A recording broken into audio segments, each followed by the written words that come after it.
Bienvenue à mon ciné balado. Vous êtes en compagnie de Patrick Marleau et Jean-François Breton. Salut Jeff! Allô! Alors, on avait parlé la semaine dernière, les vacances estivales arrivent, on va prendre un petit congé, mais on voulait quand même faire un survol des films qui prendront l'affiche pendant que nous irons nous reposer. Ouais, ou voir ces films-là. En fait, oui, je pense que oui. Je pense qu'il y en a quelques-uns qu'on va aller quand même aller voir en salle. Assurément. Et évidemment, la plupart, il y en a un là-dedans que j'ai pu voir en primeur et que toi, t'as manqué même. Ben oui. Fait que le reste, c'est plus nos pronostics, puis ce pourquoi on les trouve intéressants. T'sais. Effectivement. Fait qu'il y a quand même une variété assez intéressante de tous les genres. Donc, on débute ça avec le 15 juillet. Ouais, et c'est quand même une journée, une fin de semaine où il va y avoir beaucoup d'offrandes. C'est la plus grosse, je pense, de l'été, si je me trompe pas. Ouais, ça doit être parce que c'est comme justement milieu de l'été, là, fait qu'il y en a beaucoup qui sortent. Peut-être pas de super gros canons, mais une bonne diversité. Et je commence entre autres avec un nouveau film de Cédric Klapisch, Encore, EN espace corps, là. Qui est un film de danse. Et ça paraît surprenant, là, lui qui avait fait toutes les Auberges espagnoles et cette trilogie-là et autres films, disons, de fratrie, d'amitié. Mais il avait révélé qu'il a toujours voulu faire un film de danse. Là, je connais pas toutes ses passions personnelles et ce qui l'intéresse là-dedans, mais ça a l'air vraiment intéressant. Là, c'est pas non plus une idée de juste des jeunes, là, c'est plutôt une fille qui approche la trentaine, donc pour les trucs corporels, ça devient plus difficile. Je pense qu'elle est en ballet ou en danse classique. Ouais, c'est vraiment une danseuse professionnelle qui se blesse. Ouais, c'est ça, genre une cheville cassée, quelque chose comme ça, fait que la réhabilitation la force à comme un peu revoir son choix de carrière et tout. Fait qu'il y a quand même le côté des relations humaines qui vont jouer là-dedans. Et ce qu'on voit dans la bande-annonce, donc elle semble emménager ailleurs, peut-être quitter Paris pour une plus petite ville, et là, elle va découvrir qu'il y a un club de danse contemporain. Et donc, elle va incorporer ce groupe-là et évidemment, faire peut-être la paix avec son ancienne vie ou sa blessure et tout ça. Donc, ça a l'air assez intéressant. Moi, honnêtement, je dois avouer que je vais aller le voir parce que j'ai une ado qui est en danse-études. Alors, personnellement, ça touche notre famille, ce milieu-là de la danse. Et c'est sûr que je vais l'amener avec moi. Bon, du côté de plutôt tes goûts personnels, il y a le documentaire Alléluia. Je suis un grand fan de Leonard Cohen, effectivement. Donc, très hâte de voir ça. Ben oui, c'est un documentaire qui trace sa vie, certes, mais surtout à travers vraiment l'œuvre de la pièce Alléluia qui a été reprise des dizaines de fois. Fait qu'on va avoir beaucoup d'intervenants dans ce documentaire-là. Ben effectivement, plusieurs des artistes qui l'ont chanté. D'ailleurs, je pense que c'est une des chansons qui a été la plus reprise. Donc, j'étais assez curieux de voir l'angle. Quand même faire un documentaire sur la création d'une chanson. Oui, ça risque d'être intéressant. Ouais, c'est ça. Là, ouais. Mais non, j'ai bien hâte de voir ça. Encore là, pour la petite anecdote, j'ai eu l'occasion de le voir en concert dans ses derniers qu'il a donné. Je pense que c'était en 2014 ou 2015, là, quand il était venu à Québec. Et ça demeure à ce jour, je pense, le meilleur concert que j'ai vu. Écoute, je pense qu'il avait 78 ans à ce moment-là. Et il a fait pas loin de 3 heures de show. Là. C'était malade. C'était une bombe d'énergie malgré son âge. Alors, le titre complet, Alléluia, : Leonard Cohen, un voyage, un hymne. Probablement, comme c'est un documentaire en version sous-titrée en français. Pour les familles, il n'y a pas de relâche. Je pense que jusque-là, à toutes les 2 semaines ou les semaines quasiment, il y a une offrande. Là, ça sera Fureur sur pattes, la légende de Hank, version française de Paws of Fury, The Legend of Hank, inspiré d'un des films de Mel Brooks, c'est ça? Oui, du classique Blazing Saddles. Donc, on reprend l'histoire. En fait, dans le film de Mel Brooks, ça se passe à l'époque du western des cowboys. Donc, c'est un noir qui devient shérif dans une petite ville. Évidemment, ça va semer la controverse. Mais là, ici, on n'est pas des humains, on est avec des chats et des chiens. Ouais, le chien qui arrive dans le monde des chats. D'ailleurs, j'avais comme oublié, mais on l'a vu. Hein? On a eu la chance de le voir dans un événement. Honnêtement, moi, j'ai trouvé ça assez divertissant. Ça me rappelait Kung Fu Panda. Là. Je le mettrais un peu dans ce créneau-là. Fait que je pense que les familles vont bien apprécier, honnêtement. Il y avait quand même de bons gangs. Ouais, c'est comme le film qui a peut-être moins de d'exposition. Ouais. Je sais pas si c'est un faux ami de dire ça, là, mais qu'il est moins mis en valeur, surtout par rapport aux Minions, puis à Lightyear, puis des choses c'est pas comme une ça, franchise existante. Clairement, on veut probablement en partir une nouvelle du côté de Paramount. Mais effectivement, il y a peut-être moins de publicité entourant ça, mais ça pourrait peut-être surprendre. Ouais, Mel Brooks qui fait d'ailleurs une des voix. Oui, quand même. Puis il a célébré son 96e anniversaire dans ces derniers jours. Okay. Quand même incroyable. Toujours actif. Et dans une talle aussi peut-être plus jeune, c'est Where the Crawdads Sing, donc là où chantent les écrevisses, qui est une adaptation du roman d'Elijah Owens, qui était, j'imagine, un best-seller, ou en tout cas très populaire dans l'espèce de tranche de jeunes adultes. Là. Mm-hmm. C'est, je suis pas si familier, c'est une jeune fille qui vit un peu reclus, elle, dans des endroits où il y a beaucoup de marais, des choses comme ça. Ouais, comme une espèce d'enfant sauvage, finalement. Là, elle quitte la civilisation, puis elle va grandir là. Et finalement, elle va croiser 2 gars, je pense, ou en tout cas des...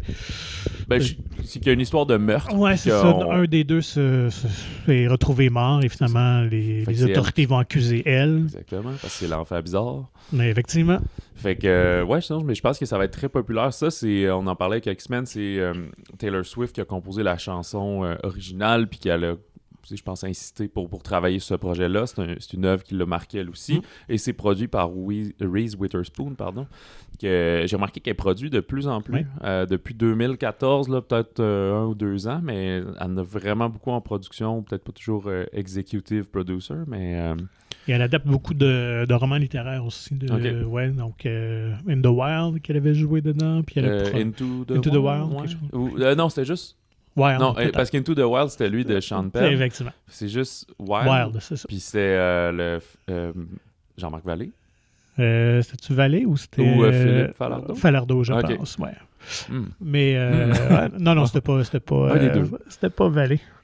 Et puis, Vallée avait juste fait Dallas Buyers Club comme film américain avant de faire justement Big Little Lies, qui est également un livre produit par Witherspoon, entre autres. C'est peut-être pour ça que je mélange la participation. Ouais, mais ça a l'air honnêtement un bon petit polar qui se passe dans le sud des États-Unis, donc l'ambiance, ce qu'on a vu de la bande-annonce, là, ça a l'air très, très intéressant visuellement, là, le côté esthétique des bayous et tout ça, donc... et puis il n'y en a pas beaucoup de ce film-là, de ce genre-là récemment, là, fait que...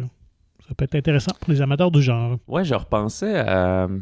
Je pense que ça doit être juste une question d'années puis des offrandes. Là. Avec des amis, on parlait de films d'adolescents. Là, Elle a tout pour elle, puis des affaires de quand j'étais au secondaire. American Pie et tout ça. Ouais, c'est ça. Puis il me semble qu'il y en a moins qu'avant. C'est peut-être juste le regard vieillissant qui ne remarque pas, ou le timing, ou tranquillement ça devient des films de plateforme. J'ai l'impression que c'est ça de plus en plus. Là. Ouais.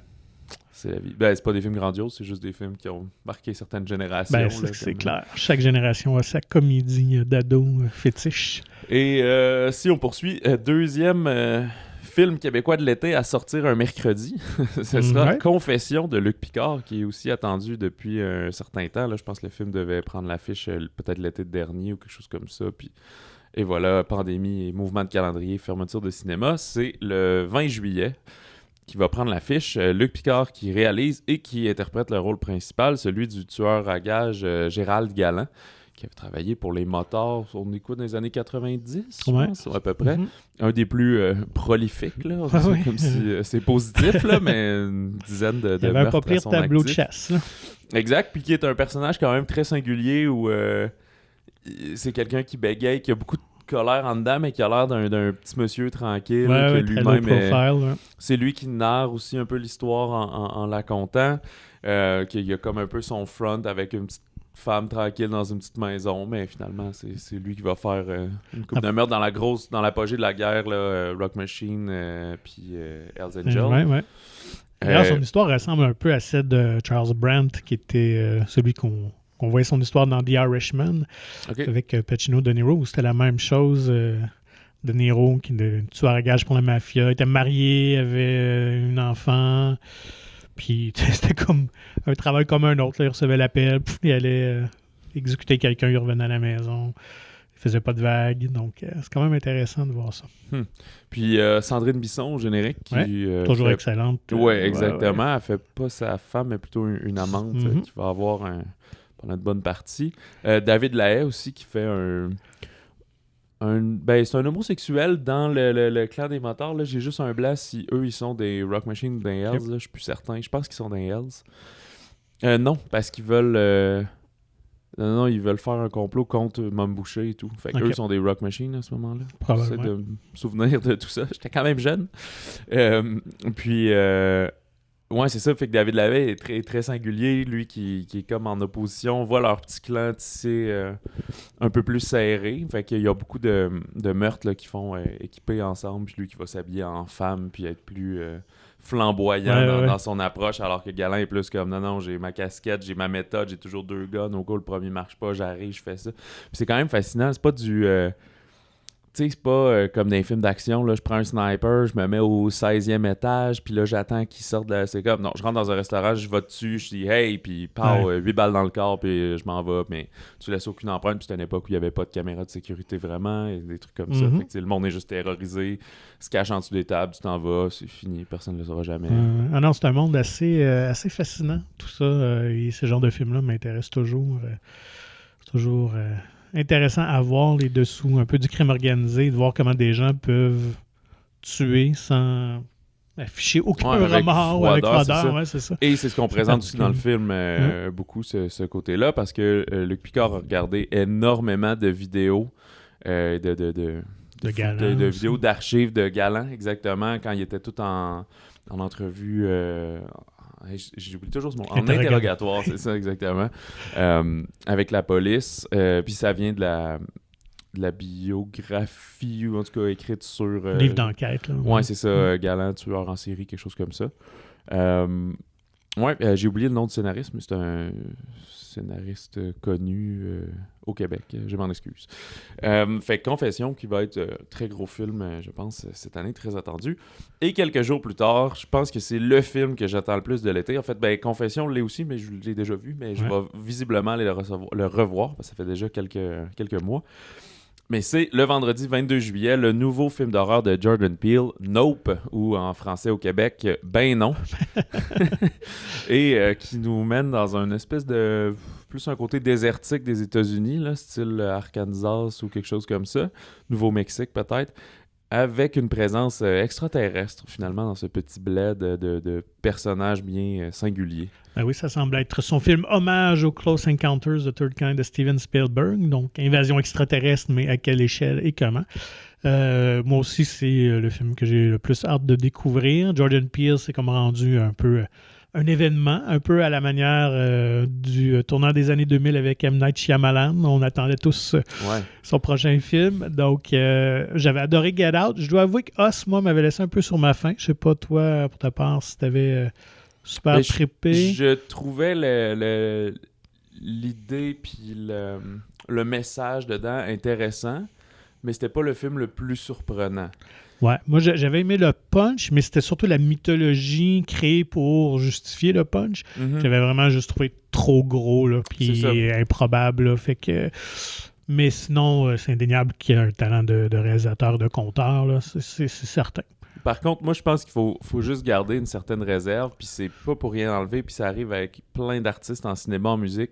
Peut-être que son meilleur film de tous les temps va être son premier. Ça se peut. Il va peut-être faire 13 films d'horreur, mais on va toujours dire Get Out, c'était vraiment frais, c'était le meilleur. Puis faut pas que juste que genre lui, malheureusement, ça le complexe, puis qu'à chaque fois il fait juste l'idée que t'as, présente-la.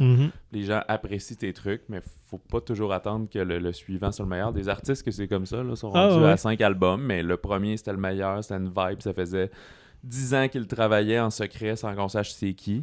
Mais à partir du premier, là, tu as des attentes, puis il faut que tu livres aux 2 ou aux 3 ans un nouveau produit, une nouvelle offre artistique. Fait que, bref, ça peut arriver. Oui, tout à fait. C'est pas mauvais. Il y aura eu au moins un film grandiose, un film d'horreur qui a gagné l'Oscar du meilleur scénario. C'est pas rien, là. Ça non, pas vraiment souvent. Qu'un film de genre ça devienne aussi important. Donc, à découvrir le 22 juillet, évidemment, au niveau de l'histoire, tout est gardé très top secret. On en sait très peu, donc c'est pour ça qu'on peut pas trop s'avancer, mais c'est correct aussi. Ce genre de film, c'est ça que tu t'en préserves. Le plus tu t'en préserves, le mieux c'est pour apprécier un film d'horreur. Vraiment. Le 29 juillet, encore un film famille du côté de Warner Bros., l'univers de DC Comics. C'est Crypto Super Chien ou comment il l'appelle en anglais Crypto... Super Pets, quelque chose comme ça. Ouais, Non, Super League Dog. of Super Pets. League of Super Pets. Ouais. Alors là, c'est comme le chien de Superman. Ouais. Qui a des pouvoirs. Je ne sais pas s'il vient de Krypton. J'imagine, ouais. Et Superman se fait enlever par un genre de méchant mulot, je sais pas quoi. Fait que par une espèce d'accident de parcours, il y a plein d'autres chiens et animaux qui vont recevoir, ben pas mal tous des chiens, qui vont recevoir des pouvoirs. Et fait que là, il va réquisitionner leur aide, mais c'est que la voix du chien de Superman est faite par The Rock, Dwayne Johnson, et celle d'un autre des chiens qui principal par Kevin Hart. Kevin Hart, exactement. Donc, c'est la réunion de Jumanji. Exactement, là, c'est comme le nouveau duo que je pense aux États-Unis on apprécie beaucoup, qui se renvoie la balle, justement, blague canine. Donc, ça peut être assez surprenant. Moi, je me rappelle, il y a quelques années, c'était le film d'animation Teen Titans. Ouais, Go to the Movies. Ouais, c'est ça. Donc, qui était vraiment très sympathique, un peu très léger, mais aussi très méta-référence, un peu comme le film Lego. Là. Donc, ça peut être le genre de comédie familiale hors champ un peu, qui peut vraiment peut-être être très intéressant pour tout le monde, pour les plus grands aussi. Mais évidemment, du côté de Warner, on veut exploiter leur franchise sous toutes les coutures. Donc, pour les plus jeunes comme ça, mais évidemment, en continuant leur film de super-héros pour plus vieux. Ouais, c'est ça, parce que le fait de la nommer DC, machin, comme tu dis, il y a peut-être une idée de petite franchise qui va démarrer là. Selon les bandes annonces, il y a l'air d'avoir beaucoup de gags quand même visuels, là, fait que peut-être public plus jeune, mais il y a aussi des blagues en référence à Batman puis des choses comme ça, fait que c'est comme ça montrait que tous les héros ont des chiens. Bon, le meilleur ami de l'homme, le meilleur ami du super-héros aussi. Ben pourquoi pas? Ils sont si seuls dans la vie, ça leur prend un compagnon. Voilà, exact, qui les comprend. On a aussi Maigret de Patrice Lecomte, l'inspecteur Maigret est un classique de la littérature française, là, un genre de Hercule Poirot, là, si on veut, un super enquêteur. Qui a beaucoup de flair, et joué par Gérard Depardieu, donc il est vieillissant, ce Maigret. Et c'est Bruno Coulet aussi qui signe la trame sonore, puis lui, c'est une machine de musique. Il avait fait, entre autres, Les Choristes, là, qui avait valu une reconnaissance internationale. Mais aussi, dans les années 90, là, Microcosmos, puis Le Peuple migrateur aussi, début 2000, qui a des documentaires animaliers et d'insectes, mais qui avait beaucoup marqué à l'international. Même chose, là, Bruno Coulet fait de la musique depuis les années 80. Puis, en fait, j'ai pas vu le film, mais je l'ai commencé. Là, j'ai pas eu le temps de l'écouter au complet, puis c'est une des premières choses qui m'ont marqué, là, c'est la musique. Puis, tu sais, Depardieu, c'est un très bon acteur, mais il joue dans tellement de choses. Puis des fois, il y a des mauvais films, puis des fois, il y a des bons films. Fait qu'on dirait qu'il perd un peu de crédibilité. Mais là, ça en est un bon. Cela dit, c'est un film assez court. Fait que je pense que ça va être assez rapide, là, quand même, comme rythme pour ça. Mais vraiment un petit polar d'enquête sur un meurtre, inspiré d'un des romans de la série de Maigret. Là. Et ça se passe à une époque passée ou c'est contemporain? Je dirais que c'est contemporain, mais écoute, j'ai comme écouté 15 minutes, là, fait que c'est un peu flou. Je pense que les romans datent des années 30 ou 20 ou 30, en tout cas, ça remonte assez loin. Mais effectivement, je pense que Depardieu est un très bon choix pour incarner un monstre sacré de la culture française. Donc, c'est ça, puis je pense qu'il y avait déjà eu des adaptations au cinéma, mais que ça fait très longtemps qu'il n'a pas eu, justement, là, genre 50-60 ans. Là. Il y a le 5 août, un film d'action qui peut surprendre. Bullet Train, ou Train à grande vitesse au Québec, de David Leitch, lui qui était un des co-réals du premier John Wick, mais qu'après il est parti de son bar. Il a fait Atomic Blonde, qui était aussi quand même un film d'action surprenant, qui avait des très bonnes séquences. Deadpool 2, plus récemment. C'est l'espèce de comédie d'action là, que moi j'appelle. C'est avec Brad Pitt qui doit faire une mission, aller récupérer une mallette dans un TGV au Japon. Et il va y avoir plusieurs personnages dans ce train qui veulent tous s'emparer de la dite mallette qui doit contenir une somme d'argent ou quelque chose comme ça. Sauf que lui a fait une espèce de pacte de non-violence, fait que ça met, c'est ça, le côté comico qu'on voit là-dedans.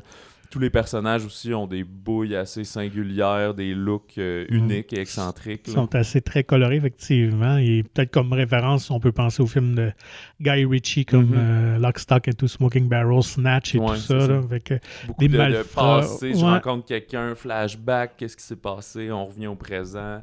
Des batailles avec beaucoup d'objets qui traînent d'utilisation du décor. Fait que, ouais, c'est ça, le côté, on se tape d'en face, mais c'est drôle, là. Et esthétiquement, ça évoque beaucoup John Wick, justement, que je trouvais que c'était des films visuellement qui étaient très, très beaux, qui avaient une très belle direction photo, artistique et tout ça. Et on retrouve ça, et en plus que, bon, ça se déroule au Japon et tout ça, donc... Puis Brad Pitt a un rôle un peu d'action, ça fait quand même un certain temps. Là. Oui, c'est sûr qu'il y avait une bonne scène de baston à la fin de Once Upon a Time in Hollywood, là, mais... puis quand il se bat contre Bruce Lee aussi, mais bon, c'est pas un film d'action en tant que tel, là, mais voilà. Ouais. Fait que ça, le 5 août. Et il y a aussi je sais pas si je pourrais dire quasiment le mystérieux Arlette de Marie-Lou Wolfe avec le retour de Marie-Pierre Morin, le retour controversé. Mais ça prend l'affiche le 5 août. Je pense qu'il y a une idée intéressante derrière ce film-là par rapport au jeu de coulisses politiques. On y retrouve aussi David Lahaye qui va être dans Confession quelques semaines auparavant. Gilbert Sicotte en premier ministre. Donc oui, une belle satire de la politique québécoise. Très curieux encore là de voir ce que ça va donner. Donc tout va, je pense, dépendre un peu du ton, le mordant de l'histoire.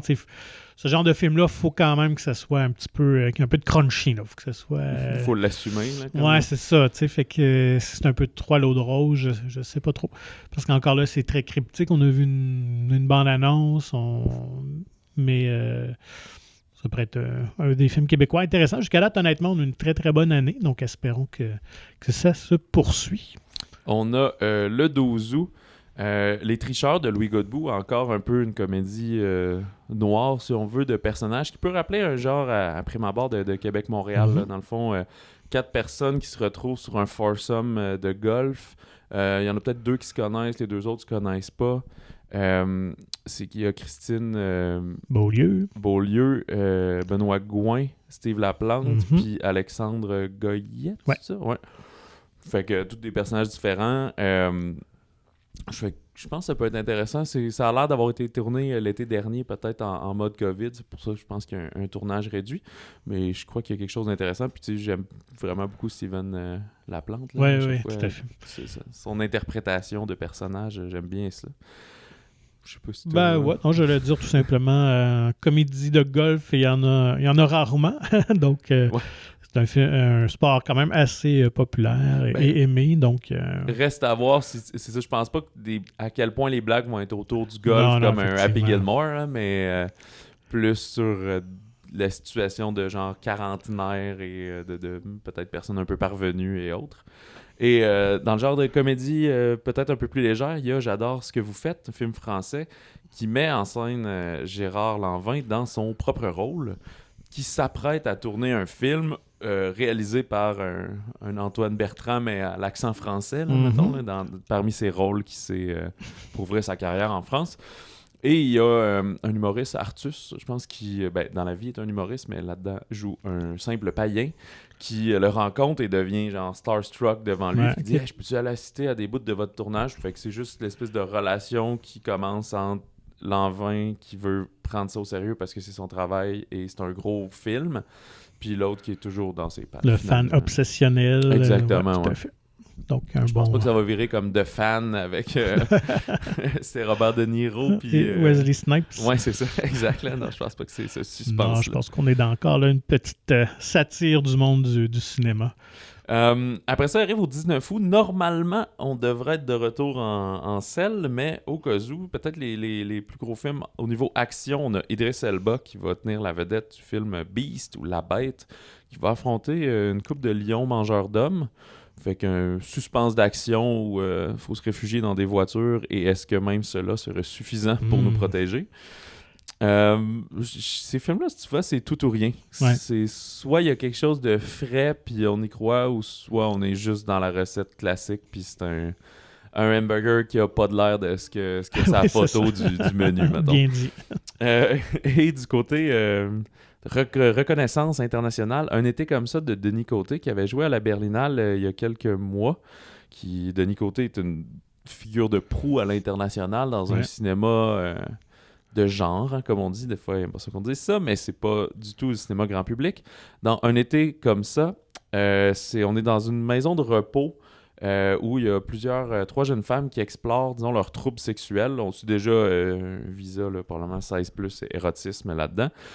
Fait que dans le fond, elles essayent juste de calmer leurs démons intimes. Fait que ça a l'air assez, pas onirique, mais... voyons, j'oublie pas excentrique, il y a un terme pour dire ça, comme quand tu passes au chakra, puis ces choses. Ésotérique. Ésotérique, oui, merci, voilà.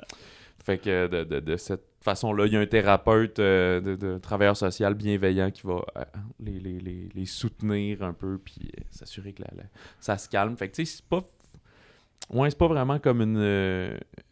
comment dire, là, du monde avec des problèmes judiciairement... de démontrer des choses comme ça doit être plus un cheminement personnel dans une maison de repos, justement. Là.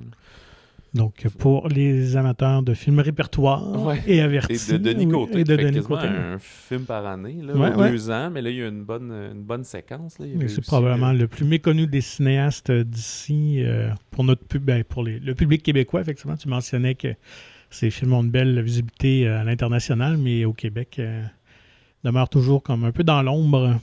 Ouais, ben c'est ça. C'est sûr que c'est pas, ça s'adresse rarement à tout le monde, mais ça peut intéresser tout le monde. Évidemment, il y a beaucoup plus de sorties que ce qu'on vous a nommé. Fait que là, il faudra que vous fassiez votre travail pour rester à l'affût. On pouvait pas tout dire d'un trait, mais il y a aussi plusieurs autres films français ou américains ou internationaux qui vont prendre l'affiche au travers de ces semaines-là. Et même, il y en a tout le temps qui bougent un peu et qui s'ajoutent, même malgré nous. Écoute, toi, t'as dit c'est Nope pas mal que t'attends le plus également. Ouais. Je dirais Nope et Confession aussi, quand même. Comme je disais, j'aime bien ce genre de film-là. Ouais, il y a Bullet Train, là, je dois dire. À la première bande-annonce, j'étais comme pas convaincu. Là, je pensais que ça allait être bien oubliable. Puis plus ça avance, plus il y a eu d'autres extraits. On avait vu quelques extraits dans un événement de cinéma, quelques minutes du film, puis je pense que ça peut être vraiment sympathique. T'sais. Parce qu'au départ, John Wick aussi, on pensait que ça allait être de la boîte, puis finalement, c'est devenu iconique déjà. D'ailleurs, là, j'ai un ami, à chaque fois que je le croise, il me dit « Quand est-ce que John Wick 4 sort, là, qu'on aille le voir? » Dans un an. Un peu à la manière des comédies d'ados, tu disais, ce genre de film d'action-là non plus, il n'y en a pas une tonne. Là. Donc, je pense que ça va ravir les amateurs du genre. Là, c'est une occasion j'ai l'impression aussi le fait qu'ils se commettent à l'amener au cinéma, c'est parce qu'il y a quelque chose de plus. C'est peut-être Brad Pitt aussi, là, quelque chose de plus, parce que les plateformes en regorgent, mais qui sont souvent très, très oubliables, justement, là, dans la sauce TV Movie, là. Ou à l'époque les straight to DVD. Fait que, on leur a comme enlevé cette étiquette-là, mais ça se c'est des films de plateforme, là, puis c'est pas parce qu'il y a un gros nom dedans que c'est un gros film. Effectivement. Là. Fait que, puis tu sais, je veux pas bâcher, là, c'est pas non plus tous les films au cinéma qui sont des chefs-d'œuvre, mais le fait de se commettre, de mettre 40 millions de publicités et des choses comme ça veut dire qu'on croit au potentiel du film, et ça, c'est positif. Eh bien, comme d'habitude, procurez-vous le magazine. On couvre la plupart de ces films-là. On y couvre la plupart. D'ailleurs, il me semble qu'il y a un papier sur Bruno Coulet aussi que je vantais pour la musique de Maigret. Il me semble que c'est lui qui est à l'honneur dans le présent magazine. Visitez monciné.ca pour plus d'informations et n'hésitez pas à nous écrire tout l'été. Là, on va répondre de temps en temps selon qui est là, qui est en vacances au balado au singulier @monciné.ca. Et sur ça, on vous souhaite vraiment un bel été de cinéma, de films. Profitez-en bien, retournez en salle. Et nous, on va se retrouver donc au mois d'août et on fera peut-être un petit bilan finalement de ce qu'on a aimé et peut-être un peu moins aimé aussi. Vous aurez déçu. On s'en cache pas.